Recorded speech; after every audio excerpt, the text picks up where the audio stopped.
Today there's also a London derby with Spurs taking on Chelsea. Oh, where do we begin with Chelsea, Cass? It still feels as though, you look back to that defeat to Southampton last time out, a real case of deja vu for them. So many chances in that game, they just couldn't put it away. They scored just 4 goals in 10 games. I think it's won 2 of 14 as well.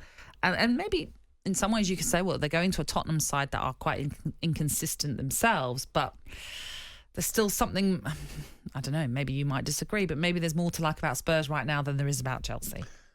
Well, yes, definitely. If you look at the table, yeah, definitely. It was interesting because we got Tom Ruddy doing the papers on later, and he did a piece this morning. He talks about the relationship between Conte and Potter, and it goes back to when he was at Chelsea and Potter was at Brighton.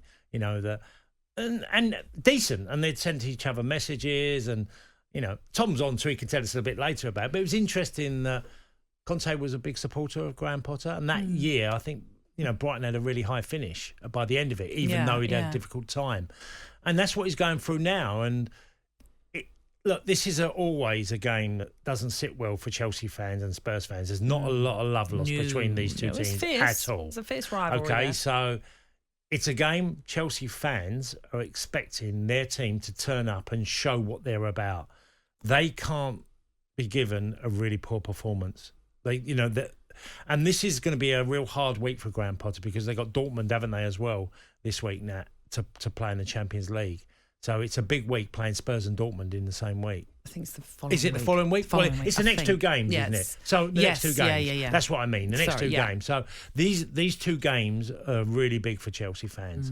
And their relationship, because it feels a little bit severed between Potter and the fans. Because whatever happened before, Southampton was the line in the sand moment for a lot of Chelsea fans. The genuine fans who just go there week, try and support their team. Then there's the hardcore fans who just decided they'd had enough now. And that's been rumbling, but it turned definitely against Southampton.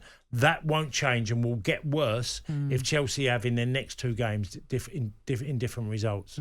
Well, if we remember yesterday from the papers, Enzo Fernandez was saying, we've only been together really as a team for a short space of time. Give us a bit of time, he's saying. I think Chelsea fans think they have. If you took over the terms of what's happened in previous years, they have been patient to a degree, but they're not liking what they're seeing. It's not just they're getting beat.